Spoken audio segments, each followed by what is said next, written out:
Hello students. आज हम लोग जेई एडवांस का 2023 का पेपर 2 सॉल्व करेंगे। और ये जो पेपर है, आप जब सॉल्व करेंगे तो आपको पता चलेगा कि ये पेपर का जो पैटर्न है कितना इजी था, कितना ये पेपर एवरेज था और कितने क्वेश्चन इसमें अच्छे थे। अच्छा, इस पेपर की एक खास बात है, इसमें जो क्वेश्चन आया हुआ था वो बड़ा कंट्रोवर्सी में रहा। वो क्वेश्चन, ये मैं क्वेश्चन की बात कर रहा हूँ चिमनी वाले प्रॉब्लम की। जो चिमनी वाला क्वेश्चन था उसके अलग अलग लोगों ने, अलग अलग टीचर्स ने अलग अलग सॉल्यूशंस दिए, लेकिन जो एकदम सही सॉल्यूशन है, जो सही फिजिक्स लगती है, वो हम इसमें सॉल्व करेंगे। और आपको प्रॉपर एक्सप्लेनेशन मिलेगा। जो भी क्वेश्चन मैं सॉल्व करूंगा बिल्कुल एक स्टूडेंट की तरह, जैसे स्टूडेंट सॉल्व करता है एक अपने एग्जाम टाइम में वो किस तरीके से हर एक क्वेश्चन को अप्रोच करता है, तो हम लोग एक एक करके वैसे क्वेश्चन सॉल्व करेंगे। और जो भी कंट्रोवर्सी वगैरह जो आया है उसको भी हम एक्सप्लेन करेंगे। चिमनी प्रॉब्लम जो है वो पैराग्राफ वाली प्रॉब्लम थी, वो सबसे एंड में आएगी, तो आप वीडियो में एंड तक बने रहिए और देखते रहिए कि हम किस तरीके से हर एक क्वेश्चन को अप्रोच करते हैं। तो सबसे पहली बात जो है कि ये जो सेक्शन है, 4 सेक्शन में पेपर आया था, जिसमें एमसीक्यू थे, इंटीजर थे, पैराग्राफ थे। तो पहला जो सेक्शन है उसमें +3 -1 है और उसमें 4 क्वेश्चन है। तो जो क्वेश्चन नंबर 1 है ये 12th के फर्स्ट चैप्टर से आया हुआ है, इलेक्ट्रिक डाइपोल है। और +q -q located in XY plane at 0,2 mm and 0,-2 mm respectively. तो ये इनिशियल पोजीशन है। और उसने बोला है the electric potential at point P 100 mm due to dipole is V0। तो इस पॉइंट के ऊपर जो वोल्टेज है वो V0 है, और +q और -q को then moved to the point -1 2 mm and 1 -2 mm respectively. Dipole की नई लोकेशन जो है वो ये है। इलेक्ट्रिक पोटेंशियल कितना होगा P पॉइंट पर। अब तो बिल्कुल हम लोग जानते हैं कि जिससे डाइपोल जो है, अभी इनिशियली डाइपोल की डायरेक्शन ये है, तो ये जो एंगल है, ये एंगल है हमारे पास में 45 डिग्री है, 100 कोऑर्डिनेट है। हम जानते हैं पोटेंशियल जो होता है V0 is equal to KP cos theta upon r²। ये पोटेंशियल का फॉर्मूला होता है डाइपोल के साथ थीटा एंगल पर पोजीशन वेक्टर जब बनाता है तो cos थीटा लिखते हैं हम लोग। तो इसमें ये आएगा K, रहने देते हैं ऐसा ही, P की जगह हो जाएगा Q इंटू दोनों के बीच की डिस्टेंस। दोनों के बीच के डिस्टेंस है 4 mm, mm में ही रहने देते हैं। और cos थीटा आएगा 1/√2 एंड r² जो है वो r² आ जाएगा हमारे पास में 100√2 का स्क्वायर। ठीक है, तो ये सब mm में ही रहने देते हैं क्योंकि वो कैंसिल होने वाला है। उसके बाद में जब ये डाइपोल जो है यहाँ से इस डायरेक्शन में आ जाएगा, मान लीजिए कि ये जो एंगल है, ये एंगल को मैं बोल देता हूँ एंगल A, ये एंगल A है। ठीक है, अगर मैं यहाँ से tan थीटा की वैल्यू निकालूं, tan A की वैल्यू निकालूं, तो tan A is equal to perpendicular upon base, तो ये हो जाएगा हमारे पास 1 और ये हो जाएगा 2, तो 1/2 आएगा। अब ये जो नया डाइपोल है ये कितना एंगल बना रहा है, तो V डैश वोल्टेज हो गया, K P की जगह आ जाएगा बेटा Q इंटू दोनों के बीच की डिस्टेंस, दोनों चार्जेस के बीच की डिस्टेंस। दोनों चार्जेस के बीच की जो डिस्टेंस है वो आ जाएगी आपके पास 2 का स्क्वायर प्लस 4 का स्क्वायर, ये आ जाएगा √20 इंटू ये आ जाएगा cos A प्लस 45 डिग्री, है ना, डिवाइड बाय दोनों के बीच की डिस्टेंस। जो डिस्टेंस है वो है 100√2 का स्क्वायर। ठीक है, अब एक काम करते हैं, V dash is equal to KQ by 100√2 का होल स्क्वायर। इसकी वैल्यू जो आएगी वो आएगी हमारे पास V0 अपॉन में 2√2। ठीक है, ये √2 और ये 4 से कैंसिल हो जाएगा, ये 2√2 आएगा। और इसको थोड़ा ओपन कर लेते हैं cos A प्लस B से, तो cos A into cos B minus sin A into sin B। ठीक है, अब tan A की वैल्यू है तो cos A की वैल्यू हो जाएगी 2/√5 और sin A की वैल्यू हो जाएगी 1/√5।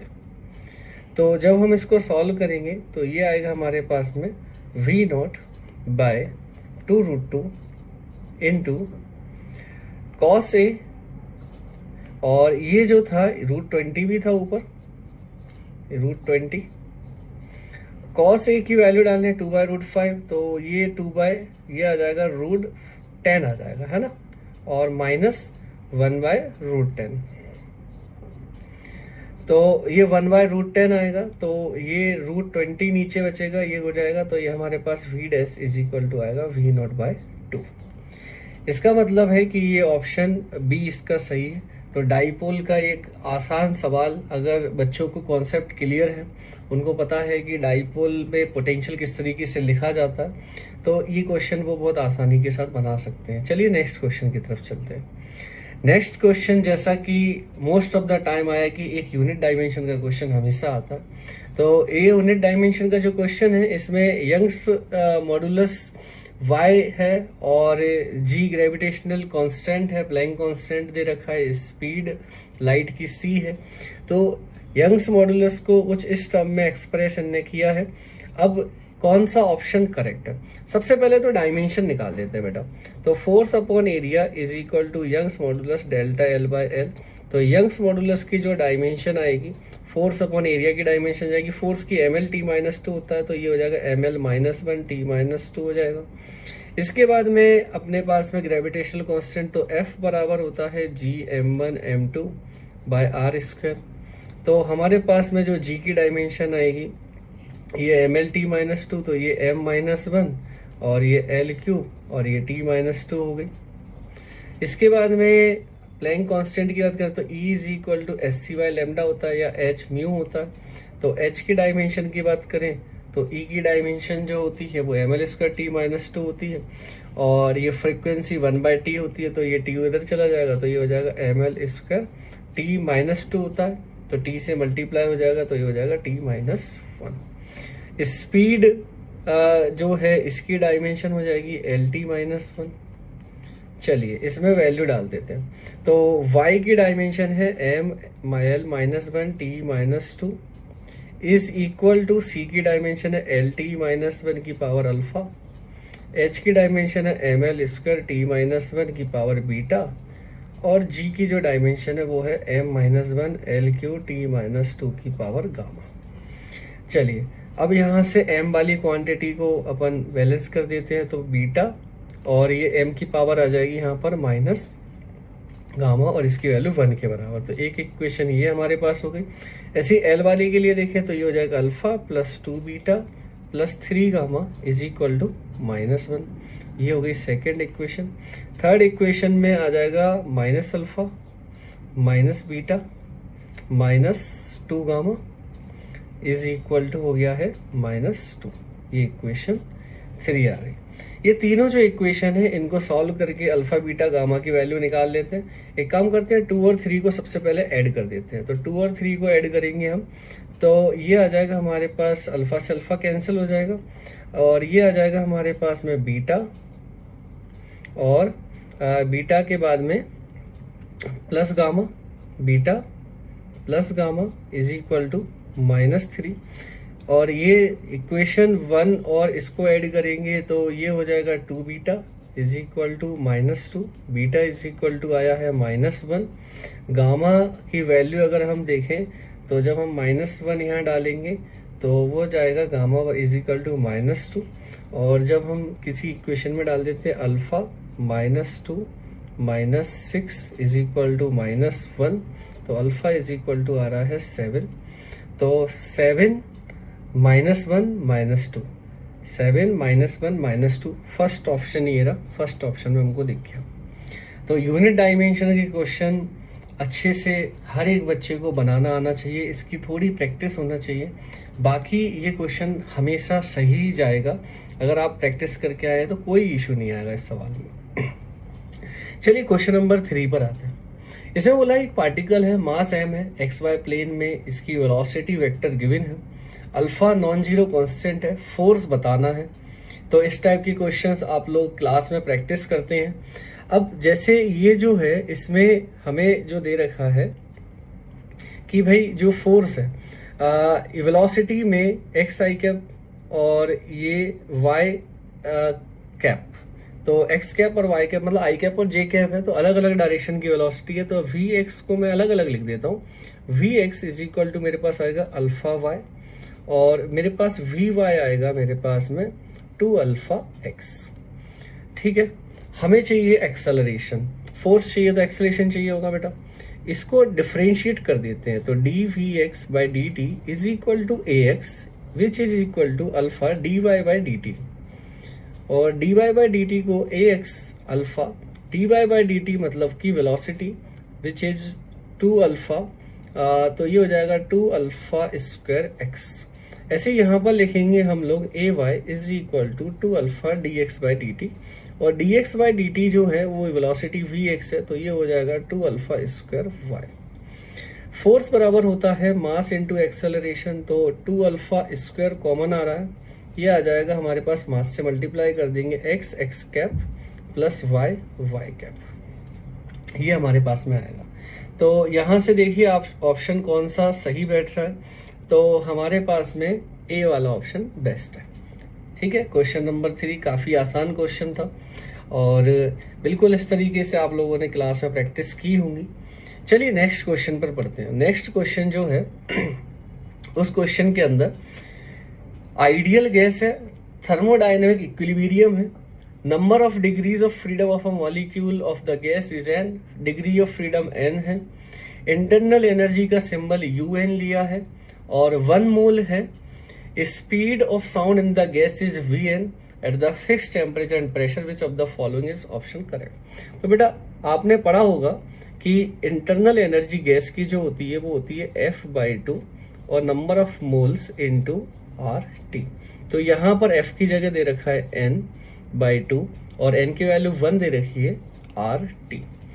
अब यहाँ पर नंबर ऑफ मोल जितने ज्यादा होंगे उतने ही इंटरनल एनर्जी होगी, नहीं सॉरी, ये जो है ये डिग्री ऑफ फ्रीडम है, तो डिग्री ऑफ फ्रीडम जितना ज्यादा होगा उतनी ही इंटरनल एनर्जी होगी। तो डिग्री ऑफ फ्रीडम देखिए आप सिंबल में ही चेक कर लीजिए, तो U3 ज्यादा नहीं हो सकता, तो ए ऑप्शन रॉन्ग है, और U3 U5 से ज्यादा नहीं हो सकता, तो ये ऑप्शन भी रॉन्ग है। अब बात करें साउंड की स्पीड, वो होती है बेटा gamma RT by molar mass का अंडर रूट, ये साउंड की स्पीड होती है किसी गैस में, और गामा इज इक्वल टू होता है 1 + 2/f। अब किसी का f ज्यादा होगा तो गामा कम होगा, और गामा कम होगा तो स्पीड कम होगी, मतलब n ज्यादा है तो स्पीड कम होगी, तो n ज्यादा है तो स्पीड कम होगी, मतलब C और D ऑप्शन में देखें तो C ऑप्शन जो है उसमें n ज्यादा होने पर स्पीड कम है, V5 ग्रेटर देन V7, इसका मतलब ऑप्शन C बेस्ट ऑप्शन है, सही ऑप्शन है। ठीक है, तो ये सिंगल करेक्ट के क्वेश्चन थे, काफी कम टाइम में हमने बना दिए, और ये जो है काफी आसान क्वेश्चन है, बस कॉन्सेप्ट क्लियरिटी चाहिए। अब यहाँ पर मोर देन 1 करेक्ट MCQ के 3 क्वेश्चन है, और वही पार्शियल मार्किंग वाला फंडा है। चलिए यहाँ पर आते हैं। तो सबसे पहला क्वेश्चन जो है वो क्वेश्चन बेटा वेव ऑप्टिक्स का क्वेश्चन है। Monochromatic light wave is incident normally on the glass slab of the thickness D as shown in the figure. The refractive index of the slab increasing linearly from N1 to N2 over the height h. Which of the following statement is true about the light wave emerging out of the slab? It will deflect up by the angle this, it will deflect up by the angle, it will not deflect. The deflection angle depends on the N2 minus N1, not on individual value of N1 minus N2. तो बेटा यहाँ पर क्या है कि जैसे अगर अपन बात करें कि डिफ्लेक्शन की बात करें, तो अब ये जो है लाइट वेव के बारे में कहानी है। तो लाइट जो है वो वेव फ्रंट बनाते हुए जाती है, अलग अलग रिफ्रैक्टिव इंडेक्स होंगे, तो टाइम डिले भी आएगा, अलग अलग जाएगी वो। तो इसको किस तरीके से डील किया जाता है, अब यहाँ पर N2 बड़ा है N1 से। चलिए पहले एक ग्लास स्लैब का डायग्राम बनाया जाए। तो ये ग्लास स्लैब हो गई हमारी, ठीक है, तो ग्लास स्लैब कुछ इस तरीके से ग्लास स्लैब हो गई। अब कोई लाइट रे यहाँ से मान लीजिए ये जो है ये पूरा बीम है, तो मैं 2 अलग अलग लाइट रे ले रहा हूँ। एक जो है लाइट रे कुछ ऐसे आ रही है और एक लाइट रे कुछ ऐसे आ रही है। अब हो क्या रहा है कि ये जो है यहाँ ऊपर वाली साइड N2 है, नीचे वाली साइड N1 है, और N2 जो है बेटा वो N1 से बड़ा है। अब रिफ्रैक्टिव इंडेक्स जितना बड़ा होगा उतना ही ज्यादा उसको टाइम लगेगा। इस चीज को समझते हैं हम लोग ऑप्टिकल पाथ से। अब ऑप्टिकल पाथ से जब हम इसको देखें तो यहां से यहां तक के बीच में जो ऑप्टिकल पाथ होगा वो होगा इसका N2D और इसका होगा N1D। अब N1 N2 से छोटा है, इसका मतलब ये लेट हो जाएगी। इस ड्यूरेशन में ये कुछ डिस्टेंस और आगे चल लेगी, तो ये डिस्टेंस मान लीजिए इसने x चल ली। जब ये लाइट रे यहां पहुंचेगी, यहां से सेम टाइम में एंटर करें, ये यहां पहुंच जाएगी, ये एयर है यहां पर, तो ये वाली तो यहीं पहुंचेगी। इसका मतलब है जब हम वेव फ्रंट बनाएंगे तो जो वेव फ्रंट है कुछ इस तरीके से बनेगा। वेव फ्रंट के परपेंडिकुलर लाइट रे ट्रेवल करती है। इसका मतलब है कि जो लाइट रे है वो लाइट रे कुछ इस तरीके से मुड़ जाएगी। ठीक है, तो ये जो डेविएशन आया है थीटा, ये 90 डिग्री, ये 90 माइनस थीटा, तो ये थीटा, ये डिस्टेंस h दे रखी है आपको, तो आप लिखेंगे tan theta is equal to x by h। अब x की वैल्यू अगर मैं बात करूं तो ये ऑप्टिकल पाथ, ये डिस्टेंस d थी, लेकिन इसका ऑप्टिकल पाथ कितना था N2D और इसका ऑप्टिकल पाथ कितना था N1D। ऑप्टिकल पाथ की डेफिनेशन होती है कि जो टाइम इसने ग्लास स्लैब में लिया है वो सेम टाइम में लाइट रे वैक्यूम में कितना चलेगी। तो ये अगर यहां से यहां तक टाइम जो वैक्यूम में डिस्टेंस चली N2D डिस्टेंस चली, और तो ये वैक्यूम में डिस्टेंस N1D प्लस x चली है। इसका मतलब है कि जो x की वैल्यू आएगी वो N2D माइनस N1D होगी बेटा।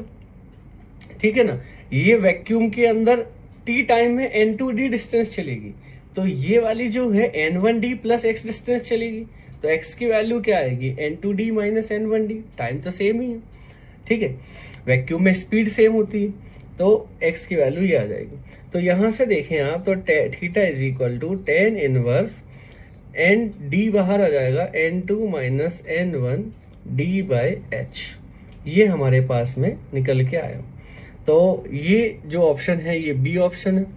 और जो डिफ्लेक्शन है बेटा वो N2 माइनस N1 पर डिपेंड कर रहा है, इंडिविजुअल वैल्यू से मतलब नहीं है, इसका मतलब डी ऑप्शन भी सही है इसका। तो इसका आंसर आएगा हमारा बी एंड डी। ठीक है, अब यहां पे चले क्वेश्चन 6। क्वेश्चन 6 भी रोटेशन का एक अच्छा क्वेश्चन। अब इसने बोला है कि एक annular disc of mass m, इसका मास m है और इनर रेडियस a है, आउटर रेडियस b है, हॉरिजॉन्टल सरफेस है, कोफिशिएंट ऑफ फ्रिक्शन म्यू है, as shown in the figure at some time an impulse j naught x cap is applied at the height of h above the center of the disk।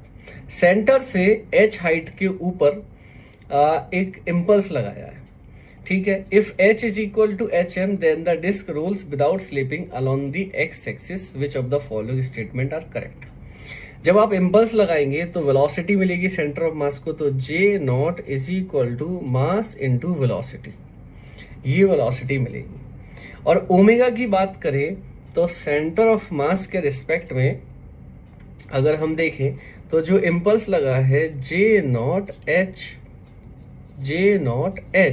Is equal to I omega, ये बनेगी एक equation, ये बनेगी एक equation, ये बनेगी। अब यहां पर बात हो रही है कि भाई कि पहला ऑप्शन ये है कि a टेंस टू 0 है और hm is equal to b/2 है, मतलब कि ये जो है कंप्लीट डिस्क है। कंप्लीट डिस्क जो है, अब इसमें अगर हम hm is equal to b/2 पर लगाते हैं, ठीक है, तो कितना म्यू नॉट 0 है, mu is not equal to 0, तो hm की वैल्यू b/2 होना चाहिए।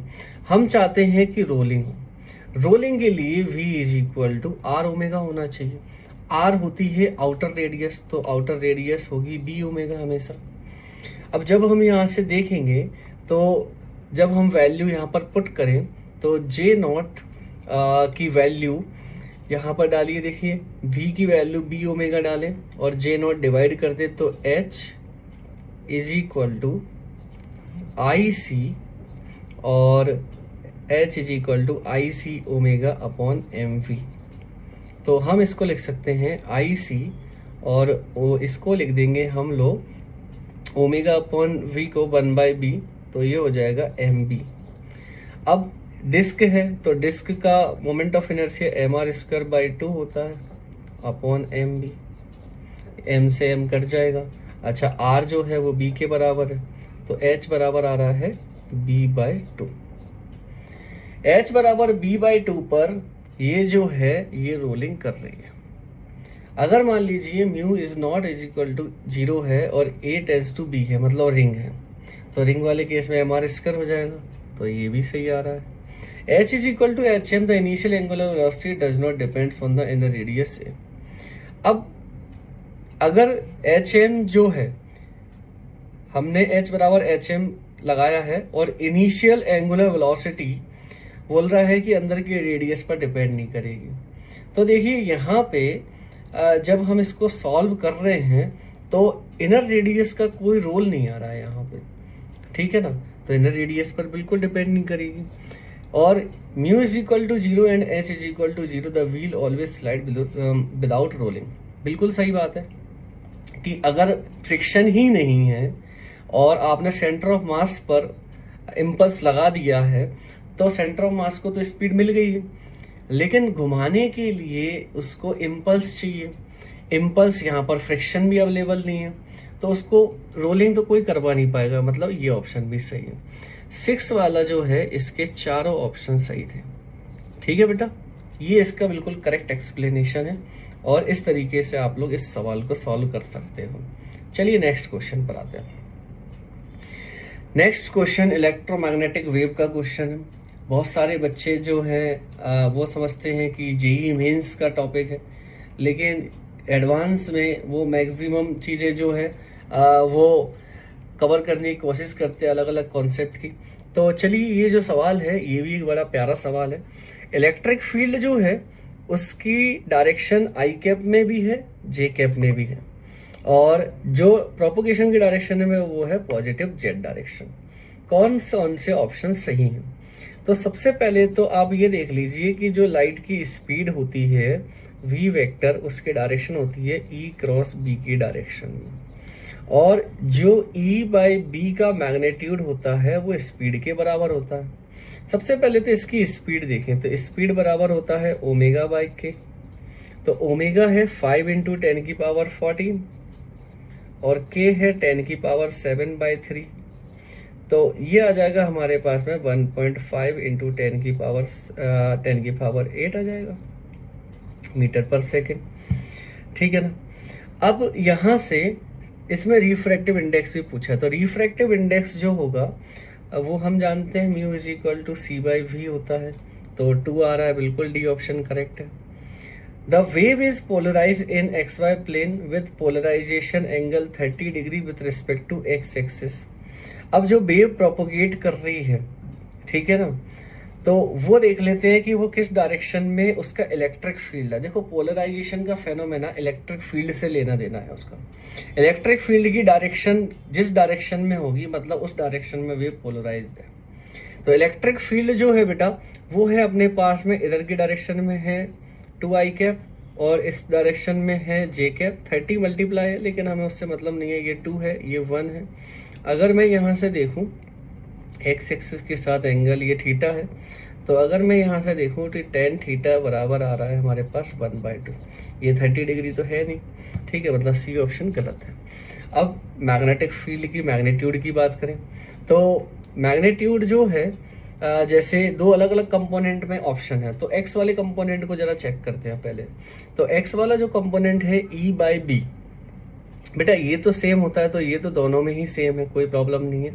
मेन है मैग्नीट्यूड और प्लस माइनस। तो सबसे पहले x मान लीजिए कि ये जो है x वाला सॉल्व कर रहा हूँ, तो ये i है और ये डायरेक्शन k कैप है। तो बेटा i क्रॉस j करेंगे तो हमारे पास में k आएगा।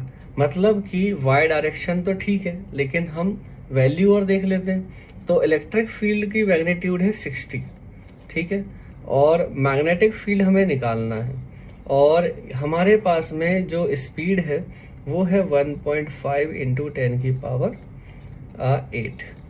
तो जब हम इसको सॉल्व करें, ठीक है, ये 60 है हमारे पास में और ये 3/2, तो b इज इक्वल टू हमारे पास में 40 और ये आया 4 इंटू 10 की पावर -7 आ रहा है। मतलब मैग्नीट्यूड नहीं मैच कर रहा है। वहीं अगर मैं बात करूं 30 से सॉल्व करता तो मेरे पास जो Vx का मैग्नीट्यूड आता 2 इंटू 10 की पावर -7 आता, क्योंकि वो हाफ है। इसमें मैग्नीट्यूड तो मैच कर रहा है, क्या डायरेक्शन भी मैच कर रही है क्या? चलिए देखते हैं। तो इलेक्ट्रिक फील्ड जो है बेटा वो जे कैप में है और ये के कैप है, तो I क्रॉस जे के होता है, तो जे क्रॉस माइनस आई के होगा, ठीक है। इसका मतलब ये वाला ऑप्शन भी सही है। तो इसके जो आंसर हैं वो है ए और डी, बी आंसर भी गलत है। तो ए और डी ऑप्शन एकदम परफेक्ट है, ठीक है। एमसीक्यू का बढ़िया शानदार क्वेश्चन। इस टाइप के क्वेश्चन कई बार मेंस में आए हुए हैं, एडवांस में आए हुए हैं, तो इस टाइप के क्वेश्चंस बिल्कुल आपको बनाने हैं और प्रॉपर आपको अगर कॉन्सेप्ट में क्लियरिटी है तो आपको कोई इशू नहीं आने वाला, ठीक है। नेक्स्ट चलते हैं, question number 8। Thin circular coin of mass 5 gram and radius 4/3 centimeter is initially in a horizontal xy plane. The coin is tossed vertically up by applying an impulse. Impulse दिया है हमने कॉइन में और distance 2/3 centimetre है centre से, मास radius सब कुछ given है। The coin spins about the diameter and moves along the Z direction. Z direction में स्पिन करते हुए ऐसे रोटेट करते करते ऊपर जा रहा है, ठीक है। प्रैक्टिकली हम ऐसे ही करते हैं, एन रोटेशन ये कंप्लीट करता है। चलिए लिंक करते हैं सारी चीजों को। जब हम इसको इम्पल्स देंगे तो सेंटर ऑफ मास को स्पीड मिलेगी, उस स्पीड से ये ऊपर जाएगा और फिर दोबारा से ये नीचे आया अपने हाथ में।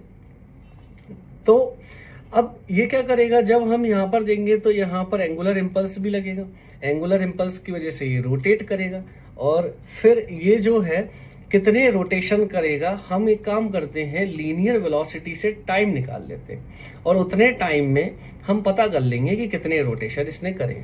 तो सिंपल है, आप सीधा यहाँ पर इम्पल्स लिखिए। इम्पल्स है π/2 अंडर रूट में इंटू 10 की power -2 is equal to mass, तो ये है 5/1000 इंटू वेलोसिटी। तो वेलोसिटी जो आ रही है हमारे पास में, ये कैंसिल हो जाएगा, ये 2 आ जाएगा, तो ये आ जाएगी 2 का अंडर रूट v। टाइम जो है बेटा t बराबर लगता है 2v/g, ठीक है।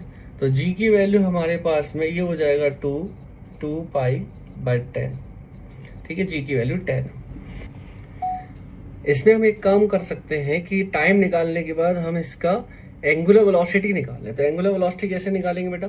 एंगुलर वेलोसिटी निकालने के लिए आप एक काम करो, एंगुलर इम्पल्स जो है वो एंगुलर इम्पल्स की वैल्यू लिखो।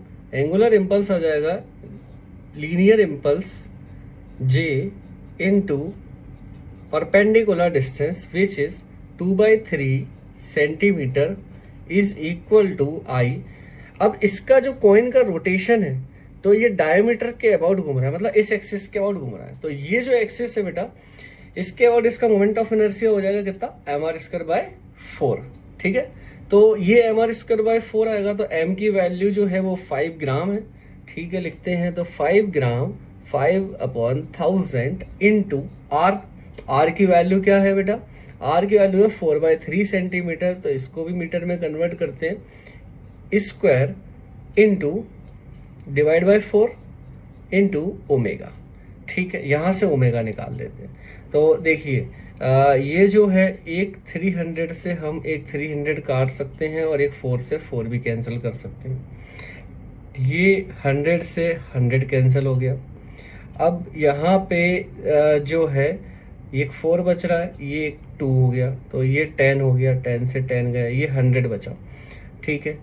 और यहाँ पर एक 3 बचा है, ठीक है ना। 300 हमने कैंसिल करा तो एक 3 और बचा था। ओमेगा इज इक्वल टू आ जाएगा हमारे पास 300 अंडर रूट पाई बाई 2, और ये भी ऐसा यूनिट में रेडियन पर सेकेंड में। अब ओमेगा है, टाइम है, थीटा निकाल लो बेटा, कितना टोटल एंगल इसने रोटेट किया है, तो 300 pi by 2 into 2/10 under root 2 pi. 10 से 10 कैंसिल, और ये जो 2 है इस 2 से 2 कैंसिल, और ये आ जाएगा आपके पास में 60 पाई। ठीक है, ये 60 पाई आ जाएगा बेटा। जब एक रोटेशन होता है, ठीक है, तो एक रोटेशन होता है तो 2 पाई घूमते हैं। ठीक है, अब 60 होगा, 60 पाई हुआ मतलब कितने रोटेशन हुए, 30 रोटेशन। तो इसका आंसर आएगा 30। ठीक है, तो ये क्वेश्चन नंबर 8 जो है ये भी बड़ा प्यारा क्वेश्चन है, अच्छा क्वेश्चन है। रोटेशन का सवाल है, कॉन्सेप्ट आपको क्लियर होने चाहिए, क्वेश्चन बन जाएगा। चलिए क्वेश्चन नंबर 9 पर आते हैं। इसमें बोला है कि एक रेक्टेंगुलर कंडक्टिंग लूप है और लंबाई दे रखी है, उसकी विड्थ दे रखी है, XY प्लेन में है, और इसकी वेलोसिटी की डायरेक्शन दे रखी है, और इसकी वेलोसिटी बेटा कांस्टेंट वेलोसिटी है। इसमें एक वायर है पास में, 10 एम्पियर उसमें से करंट जाता है, पॉजिटिव X डायरेक्शन में जा रहा है, और करंट इसमें बोला a current of 10 micro ampere flows through the loop when it is distance d is equal to 4 centimetre. जब ये 4 सेंटीमीटर पर होगा तो इसमें करंट का फ्लो हो रहा है। रेजिस्टेंस दे रखा है, V की वैल्यू आपसे पूछी है, म्यू नॉट की वैल्यू आपको दे रखी है। अब जरा देखिए कि जब हम इसकी वेलोसिटी के कंपोनेंट करेंगे तो एक कंपोनेंट वेलोसिटी का इधर आएगा और एक इधर आएगा। अब ये वाला जो वायर है इसका इस कंपोनेंट की वजह से इंड्यूस्ड ईएमएफ आएगा, और इस वाले पार्ट की वजह से इधर इंड्यूस्ड ईएमएफ आएगा। इसके इस पार्ट की वजह से आएगा, इस वेलोसिटी की वजह से, और इसकी इस वेलोसिटी की वजह से आएगा।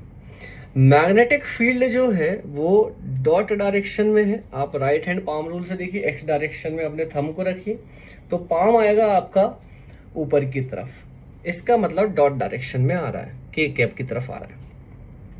एक चीज यहां पर ये समझ लीजिए कि जैसे इंड्यूस्ड ईएमएफ की वैल्यू होती है L dot V cross B, तो बेटा यहां पर जो यहां से लेके यहां तक जो मैग्नेटिक फील्ड है और यहां से लेके यहां तक जो मैग्नेटिक फील्ड है, वो मैग्नेटिक फील्ड इसमें और इसमें तो सेम इंडक्शन करेगा। जैसे मान लीजिए इसका नाम रख देता हूं मैं ABCD, तो AB और CD पार्ट में तो सेम आएगा, और डायरेक्शन भी सेम आएगी, डायरेक्शन भी सेम आएगी। जैसे ये और ये, इसका इफेक्ट कैंसिल हो जाएगा। ठीक है, लेकिन यहाँ पे और यहाँ पे डायरेक्शन तो सेम आएगी, लेकिन मैग्नेटिक फील्ड कैसा है, मैग्नेटिक फील्ड तो दोनों का अलग अलग है। मैग्नेटिक फील्ड अलग अलग होने की वजह से यहाँ पर अपने पास E निकल के आएगा ओवरऑल, तो डेल्टा E लिख देता हूँ। डेल्टा E बराबर आ जाएगा VVL। वेलोसिटी एक काम करते हैं, इस डायरेक्शन में V वेलोसिटी मान लेते हैं, तो V B जो है वो अलग अलग आएगा, लंबाई सेम है 2/100 सेंटीमीटर।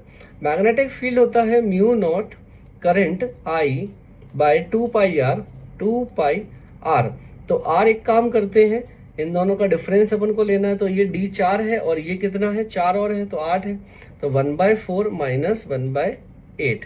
अच्छा ये सेंटीमीटर में है तो 100 से ऊपर मल्टीप्लाई करके इसको मीटर में कन्वर्ट कर लेते हैं, तो ये मीटर से मीटर तो कट जाएगा।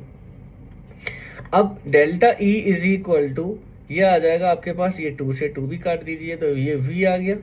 म्यू नॉट की वैल्यू लिखिए 4 पाई, तो 4 पाई, पाई से पाई भी कट गया, 10 की पावर -7। ठीक है, डिवाइड बाय ये आ रहा है 8। ठीक है, I की वैल्यू कितनी है बेटा, I की वैल्यू है 10 एम्पियर, तो ये आ रहा है हमारे पास V इंटू 10 की पावर -6/2। ये डेल्टा E आ रहा है। अब ये क्या करेगा, ये इंडक्शन करेगा, तो उसकी वजह से ये 10 माइक्रो एम्पियर का करंट है, तो I is equal to delta E by R। तो हमारे पास में I की वैल्यू है 10 माइक्रो एम्पियर, 10 की पावर -5 हो जाएगा, ये हो जाएगा V/2 इंटू 10 की पावर -6। और रेजिस्टेंस कितना है बेटा, रेजिस्टेंस है ये 0.1 ओम। तो यहां से ये आ रहा है हमारे पास में 10 की पावर -6 से 10 की पावर -6 कैंसिल हो जाएगा, तो V is equal to 2 metre पर सेकेंड। बट ये वेलोसिटी कौन सी है, ये तो y डायरेक्शन वाली वेलोसिटी है। अब जरा देखिए कि y डायरेक्शन में जो वेलोसिटी है इसकी, ओवरऑल जो वेलोसिटी है इसने बोला है कि v velocity is equal to √3/2 i cap plus 1/2 j cap. ठीक है, तो y डायरेक्शन वाली वेलोसिटी हमारे पास 2i है ना। तो ओवरऑल जो वेलोसिटी है ये इसकी कौन सी डायरेक्शन है, ये v कैप है। ठीक है, ये v कैप की डायरेक्शन।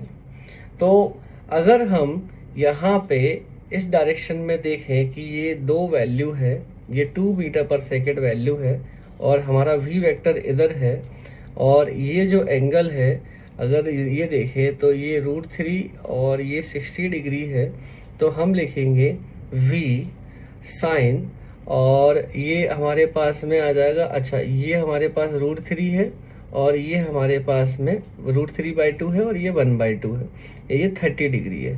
तो हमारे पास में आएगा v sine 30 is equal to 2। तो v इज इक्वल टू कितना आएगा, 4 मीटर पर सेकेंड। तो इसका आंसर है बेटा 4। बढ़िया, अच्छा क्वेश्चन है, कॉन्सेप्चुअल क्वेश्चन है, मॉडरेट लेवल का क्वेश्चन है। अच्छे बच्चे ही इसको, मतलब जो बच्चे अच्छे से पढ़ के गए हैं उनसे ही क्वेश्चन बढ़िया से सॉल्व हो जाएगा। ठीक है, नेक्स्ट सवाल पर आते हैं। A string of length mass under tension T when the string vibrates, 2 successive harmonic are found to occur at frequency 750 Hz and 1000 Hz. The value of tension है। ये क्वेश्चन बढ़िया क्वेश्चन इनने बना के दे दिया कि भाई बच्चे को ऐसा ना लगे कि वो एडवांस के पेपर में बैठा है, मतलब उसको ये फील आए कि हाँ कुछ क्वेश्चन तो हम मतलब बना सकते हैं। सक्सेसिव फ्रीक्वेंसी दे रखी है, सक्सेसिव फ्रीक्वेंसी का डिफरेंस जो है 250 है, विच इज इक्वल टू v/2l होता है बेटा। वेलोसिटी को लिखते हैं √t/μ, ठीक है, डिवाइड बाय 2l। तो ये जो है 250, लंबाई 1 मीटर है, ये आ जाएगा 500 का स्क्वायर कर देते हैं। टेंशन निकालना है, म्यू होता है मास अपॉन लेंथ, तो मास है 10 × 10⁻⁵। अब ये इसको मल्टीप्लाई कर दीजिए तो ये बचेगा हमारे पास में 0.5 और ये हो जाएगा T बराबर 5 न्यूटन। तो बड़ा ही आसान सवाल था, इसका आंसर है 5। नेक्स्ट क्वेश्चन पे पढ़ते हैं। नेक्स्ट सवाल जो है वो कैपिलरी एक्शन का क्वेश्चन है, और इसमें बोला है एक अनकम्प्रेसिबल लिक्विड है और कंटेनर में रखा है, वेटलेस पिस्टन है, होल भी है उसमें और कैपिलरी ट्यूब है। इनर रेडियस जो है 0.1 mm है और एयर टाइट पिस्टन होल है, और बोला है कि container the air in the container is isothermally compressed from the original volume. बेटा यहाँ जो एयर है उसको कंप्रेस कर दिया है V0 से 100/101 V0 वॉल्यूम तक, पिस्टन को नीचे खिसकाया है। The height h of the liquid column in the capillary above the liquid level in centimetre. तो ये बोला है कि भाई सरफेस टेंशन वगैरह दे रखा है और एंगल ऑफ कांटेक्ट 0 दे रखा है। हमें पता है कि जब इस सिचुएशन में है तो प्रेशर जो यहाँ पर था, इस जगह पर जो प्रेशर है इस जगह पर भी प्रेशर सेम होगा। इस कॉन्सेप्ट का यूज जब हम करते हैं तो हम लिखते हैं बेटा जो हाइट आती है वो आती है 2t cos theta upon ρg/r। ये अभी है जब प्रेशर P0 है अंदर और सरफेस यहाँ पर बाहर P0 प्रेशर है। ये दोनों जगह पर, यहाँ पर प्रेशर P0, यहाँ पर प्रेशर P0, तो यहाँ पर भी P0 होगा। इस कॉन्सेप्ट का यूज करके ये आता है। पहले तो हम इस वैल्यू H0 की कैलकुलेशन एक बार कर लेते हैं। तो 2 × t 0.075 cos 0 1 हो जाएगा बेटा, रो 10⁻³ है, g 10 है और रेडियस जो है वो 0.1 mm है, 10⁻⁻4 है, तो ये तो कैंसिल हो जाएगा। तो ये आ जाएगा हमारे पास में मीटर में ये है, तो इसको मल्टीप्लाई करेंगे हम तो 150 मिलीमीटर या 15 सेंटीमीटर लिख देते हैं।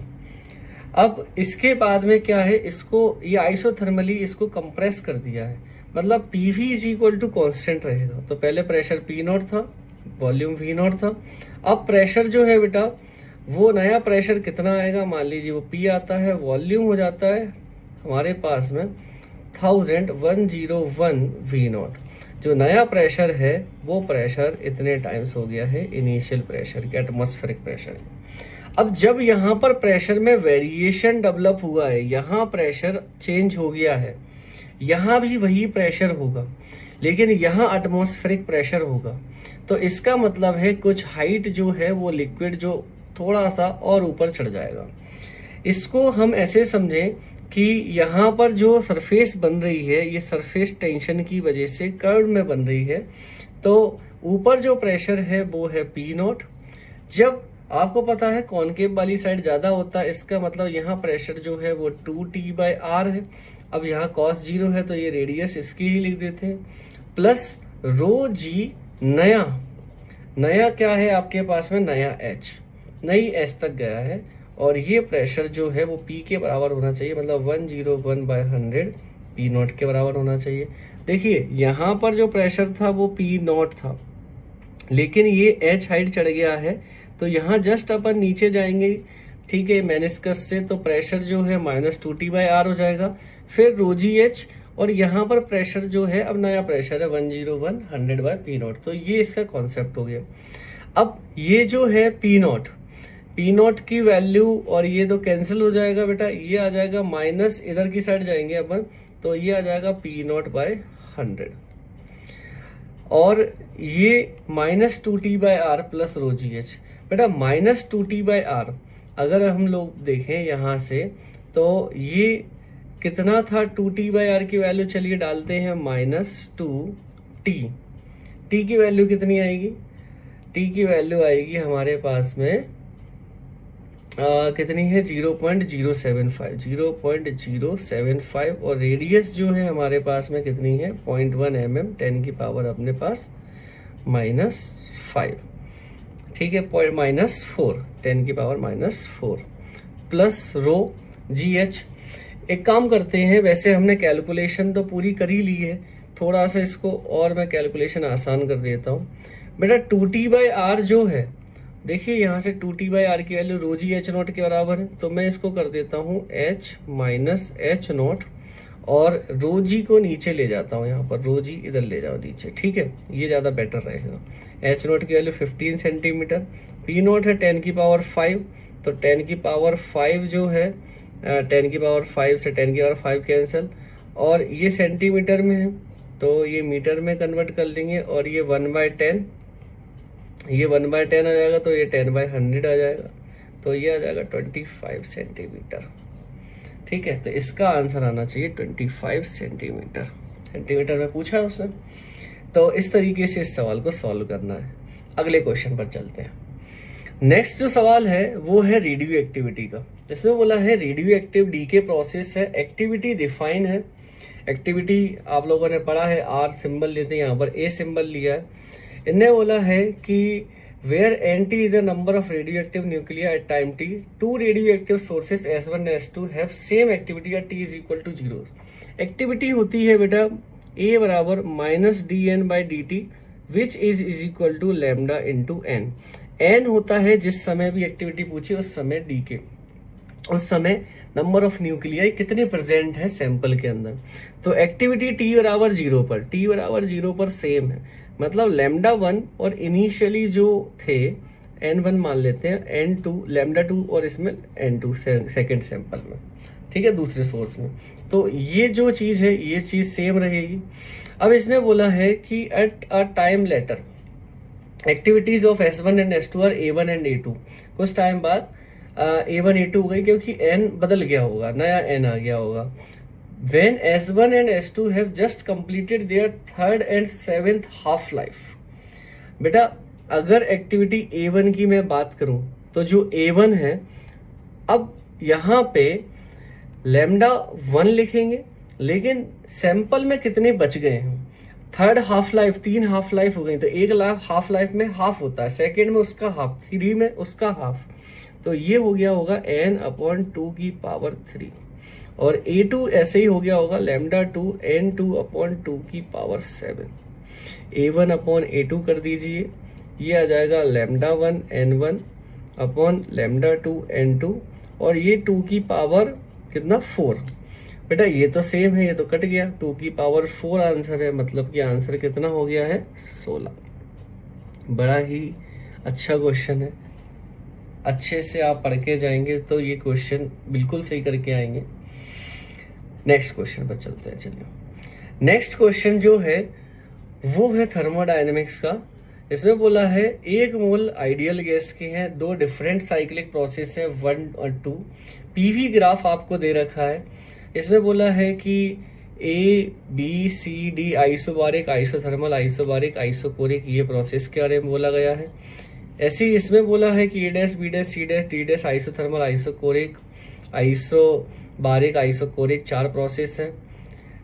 फर्स्ट वाले में वर्क होता है W1 और सेकंड वाले में वर्क होता है W2। दोनों का वर्क निकालना है। पीवी ग्राफ है, बेस्ट वे है कि आप एरिया से निकाल लें। मैं समझाता हूं आपको कि जैसे मान लीजिए कि W1 मुझे लिखना है, तो बेटा इसको 2 सेक्शन में कन्वर्ट कर दो। इतना सेक्शन, ये एरिया लिखो।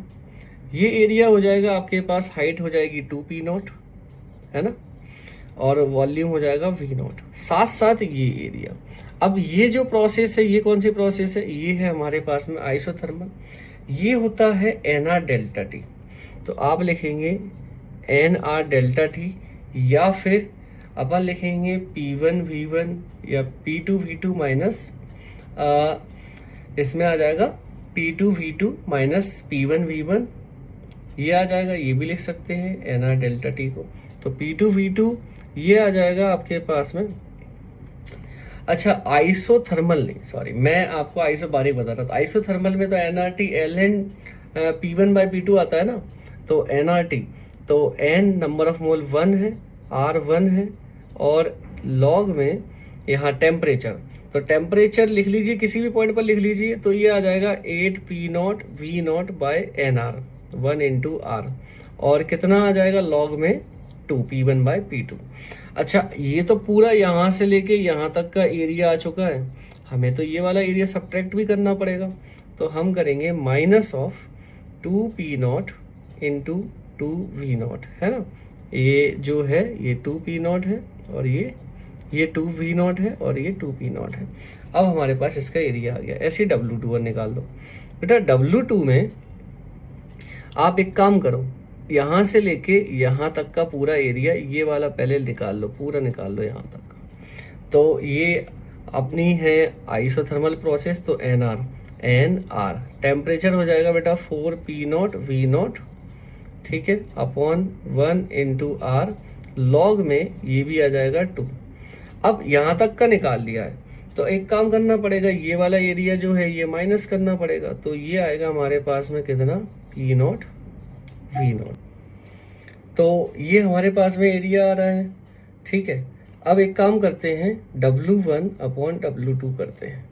तो बेटा ये आ जाएगा हमारे पास में माइनस 2P0 V0, और ये 8 है। तो इसमें देखिए पूरे में से ये 2 कॉमन आ रहा है, तो W1 अपॉन W2 क्या आ रहा है, 2। तो ये भी बढ़िया कॉन्सेप्चुअल क्वेश्चन था, इसको भी आप आराम से सॉल्व कर सकते हैं, ठीक है। अगले पे आ जाते हैं। अब जो नेक्स्ट पार्ट है सेक्शन 4। सेक्शन 4 हमारा पैराग्राफ बेस्ड है, +3 और 0 मार्किंग है इसमें, ठीक है। तो अब क्वेश्चन जो है, फर्स्ट वाला जो क्वेश्चन है डॉपलर का क्वेश्चन है। इसमें क्या है बेटा, S1 और S2 2 सोर्सेस है, फ्रीक्वेंसी दे रखी है इसकी और इसकी नेचुरल फ्रीक्वेंसी है। S1 ऊपर है और S2 एंटी क्लॉकवाइज जा रहा है और स्पीड है 4√2 मीटर पर सेकेंड। अब ये बोला है कि 3 अलग अलग पॉइंट है PQR, और डायमीटर के अपोजिट जैसा डायग्राम में आपको दिख रहा है, और साउंड डिटेक्टर P पर है, यहाँ पर डिटेक्टर है, इस पॉइंट पर है डिटेक्टर। S1 मूव करता है OP के अलोंग, S1 जो है बेटा वो OP के अलोंग इस लाइन में ही मूव करेगा, ठीक है। और S2 जो है वो सर्कमफेरेंस में, स्पीड दे रखी है आपको एयर की 324। S2 emitting sound and it is at Q the frequency of sound measured by the detector। अब ये Q पर है, देखिए जब ये Q पर है तो इसकी वेलोसिटी की डायरेक्शन ये होगी, और ये 4√2 है। हम क्या करेंगे कि ये डिटेक्टर है तो इसको ज्वाइन करेंगे। अब जो वेलोसिटी वेक्टर है, तो वेलोसिटी वेक्टर का एक कंपोनेंट इधर आएगा और एक कंपोनेंट इधर आएगा। ये जो है ये 45 डिग्री है, ये है हमारे पास 4√2, इसका मतलब ये आएगा 4 मीटर पर सेकेंड। बेटा वेलोसिटी की होती है apparent velocity is equal to V sound upon V minus V source. अब जब दूर जाता है तो ये फ्रीक्वेंसी जो है वो कम हो जाती है, ठीक है। तो यहाँ पर प्लस आएगा इनटू एफ एक्चुअल, तो v आ जाएगा हमारे पास में 4 अपॉन ये आ जाएगा 324 अपॉन 3, ये 4 हो गया तो ये 328, और फ्रीक्वेंसी कितनी थी बेटा, फ्रीक्वेंसी थी 656, तो ये 2 टाइम्स और ये आ जाएगा 648 हर्ट्ज। तो बड़ा ही प्यारा आसान सा क्वेश्चन है, इसका आंसर है 648 हर्ट्ज डॉपलर का। इसके बाद में आते हैं हम लोग नेक्स्ट सवाल पर। तो इसमें बोला है कि consider both sources emitting sound, दोनों ने साउंड इमिट करा है। S1 जो है व्हेन S2 एट R, तो S2 जो है वो अब इधर है, तो इसकी वेलोसिटी की डायरेक्शन इधर होगी, और S1 अप्रोचेड टू द डिटेक्टर, तो ये इस डायरेक्शन में जा रहा है। बोला है कि बीट फ्रीक्वेंसी बताइए, इसकी वेलोसिटी 4 मीटर पर सेकेंड, इसकी 4√2 है।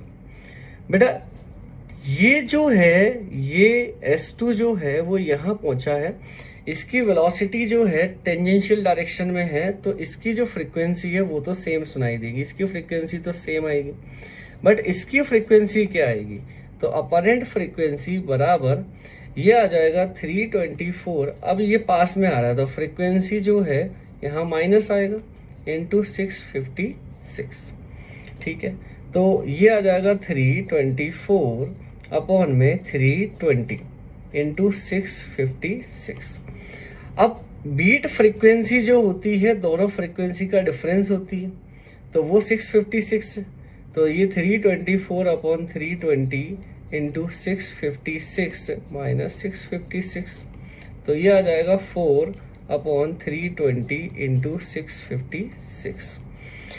ये आपका 80 और ये आपका जाएगा 8, तो ये आएगा आपका 8 और 2, तो 8.2 हर्ट्ज इसका आंसर है, 8.2 हर्ट्ज।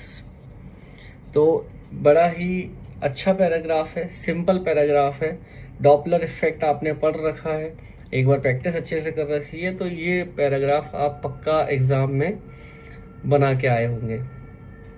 अब बात करते हैं नेक्स्ट क्वेश्चन।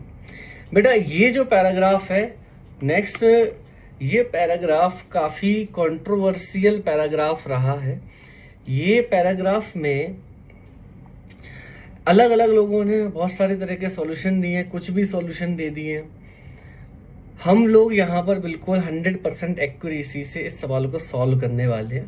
पहले तो सॉल्व करने से पहले इस क्वेश्चन को अच्छे से रीड कर लेते हैं कि ये क्वेश्चन में क्या दे रखा है, क्या उसने बोलना चाहा है, हर एक चीज जो है वो समझते हैं। उसने ये बोला है कि cylindrical furnace has height h and diameter d both 1 metre.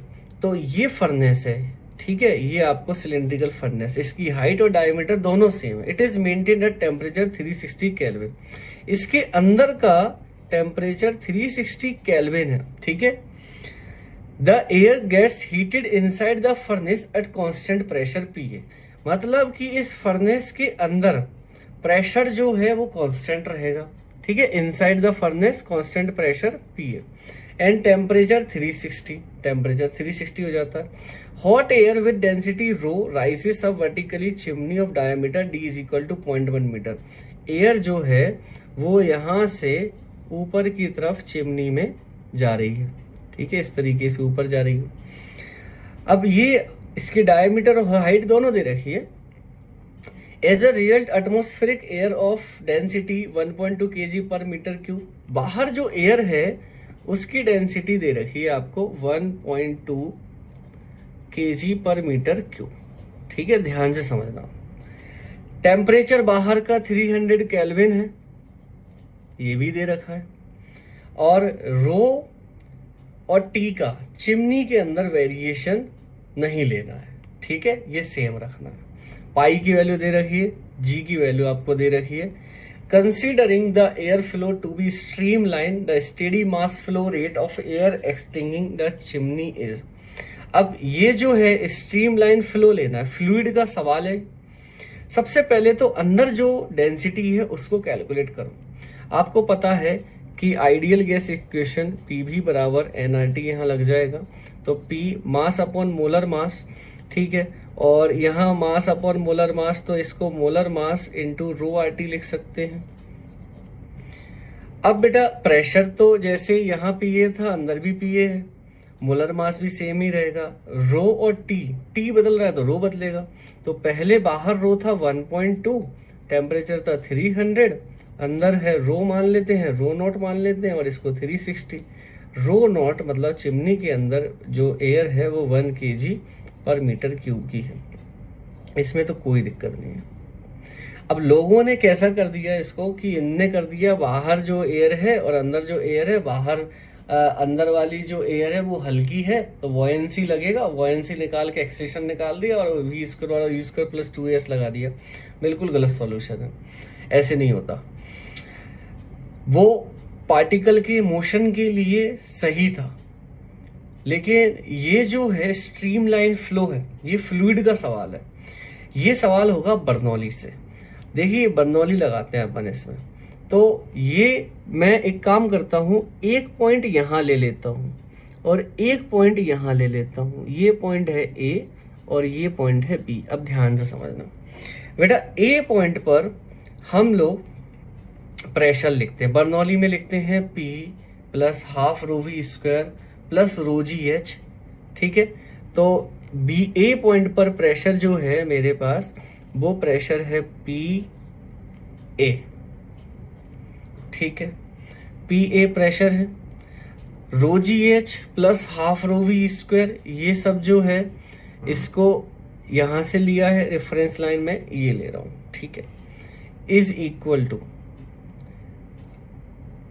बेटा वेलोसिटी जो है वो वेलोसिटी 0 होगी, क्योंकि एरिया जो क्रॉस सेक्शन का है इसकी डायमीटर और इस पाइप की डायमीटर में काफी अंतर है, तो वेलोसिटी को अपन नेगलेक्ट कर देते हैं, आप जानते ही हैं।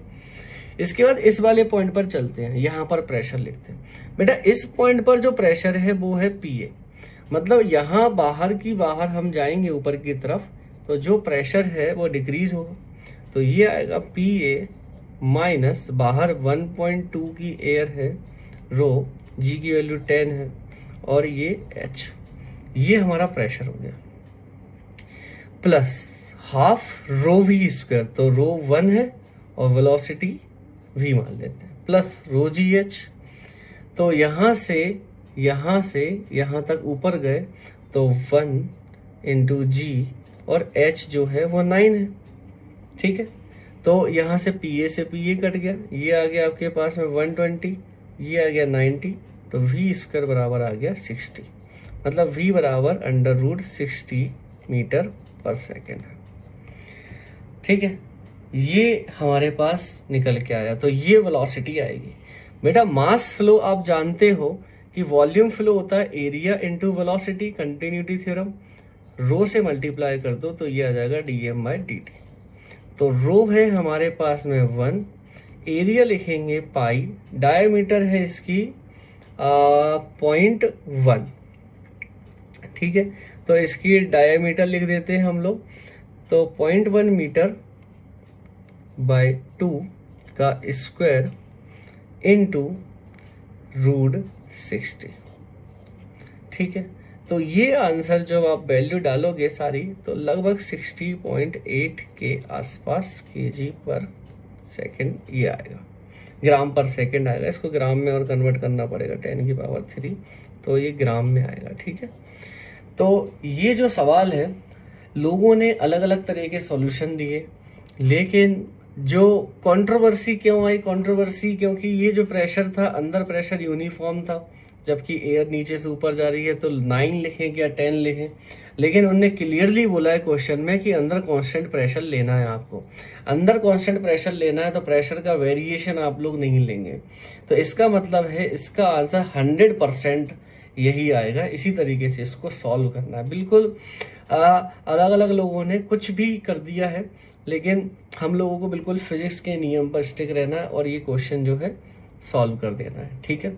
अगला जो सवाल है इसी का है, उसने बोला है कि चिमनी को टॉप से क्लोज कर दिया है कैप लगा के। अब कैप लगा के क्लोज कर दिया है तो atmospheric pressure difference delta P developed between top and bottom of the surface of the cap. ठीक है, तो बाकी सब कंडीशन वही है। तो बेटा यहाँ पर प्रेशर और अंदर प्रेशर कितना होगा, तो यहाँ प्रेशर पीए है, यहाँ प्रेशर पीए है। जब आप यहाँ पर प्रेशर ऊपर जाएंगे तो आप प्रेशर लिखेंगे पी ए माइनस 1.2 जी और एच की वैल्यू है 10। जब आप यहां से प्रेशर लिखेंगे अंदर की तरफ तो आप लिखेंगे P A minus 1 into G into 9। तो ये आ जाएगा पी ए माइनस 90 और ये आ जाएगा पी ए माइनस 120। इसका मतलब जो डिफरेंस है वो 30 न्यूटन पर मीटर स्क्वायर का है। इसका आंसर है 30। ठीक है, तो ये चिमनी वाला जो क्वेश्चन था, ये क्वेश्चन के जो दोनों जो पैराग्राफ के दोनों क्वेश्चन है, इस तरीके से इसको सॉल्व करना है। बिल्कुल एक पॉइंट आपको इस जगह पर लेना है, अगला पॉइंट आपको उस जगह पर लेना है। ठीक है, तो ये इस तरीके से प्रॉपर सॉल्यूशन है इसका। पेपर की बात करें एनालिसिस की, तो ये चिमनी वाला क्वेश्चन अच्छा क्वेश्चन है। थोड़ा टफ साइड ही जाएगा क्वेश्चन, क्योंकि कॉन्सेप्ट है, लैंग्वेज है, चीजें समझना है। क्वेश्चन छोटा था लेकिन अच्छा था। क्वेश्चन की बात करें सेकंड पैराग्राफ, फर्स्ट जो पैराग्राफ है डॉपलर का आसान पैराग्राफ है, तो ये क्वेश्चन इजी लेवल का ही माना जाएगा। इसके बाद क्वेश्चन 13 जो क्वेश्चन है ये भी मीडियम रेंज का ही क्वेश्चन है। अगर कॉन्सेप्ट क्लियर है आपके तो बहुत आसानी से आप कर पाओगे। क्वेश्चन 12 भी मॉडरेट से इजी टू मॉडरेट है, क्योंकि ये क्वेश्चन रेडियो एक्टिविटी का एक सिंपल क्वेश्चन में ही काउंट होता है। इसके अलावा 11 क्वेश्चन मॉडरेट क्वेश्चन है, अच्छा क्वेश्चन है। थर्मोडायनेमिक्स भी लगी है इसमें, कैपिलरी राइज भी लगा है। और 10th वाला क्वेश्चन वेरी इजी क्वेश्चन, काफी आसान क्वेश्चन है। 9th वाला क्वेश्चन मॉडरेट क्वेश्चन है। ऐसे आप प्रैक्टिस करके गए होंगे तो आप तभी इस क्वेश्चन को सॉल्व कर पाएंगे। क्वेश्चन 8 अच्छा क्वेश्चन है रोटेशन का। आपको थोड़ी प्रैक्टिस और मतलब ज्यादा टफ क्वेश्चन नहीं बोलेंगे इसको, आसान क्वेश्चन है। 7th नंबर का क्वेश्चन EMI अगर आपने क्लियरिटी से पढ़ा है तो बेटा पक्का आप इसको सवाल को बना के आओगे ही आओगे। 6 वाला क्वेश्चन ये भी रोटेशन का क्वेश्चन है। ऐसे सवालों में हमको रोलिंग आना चाहिए, इसकी प्रैक्टिस होनी चाहिए। तो रोलिंग वाला चैप्टर जो है एडवांस के हिसाब से इम्पोर्टेंट चैप्टर है, आपको सॉल्व करना है। ठीक है, आपको पढ़ना है। वेव का ये सवाल है क्वेश्चन 5, ये क्वेश्चन भी अच्छा क्वेश्चन है। आपको वेव थ्योरी एकदम अच्छे से क्लियर होना चाहिए और ये सवाल भी मॉडरेट सवाल है।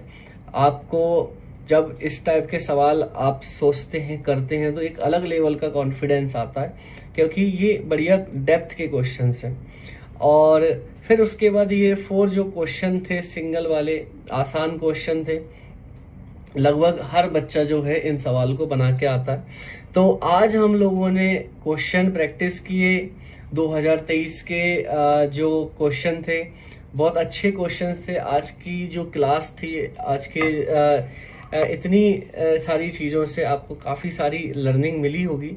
तो सारी चीज़ें आप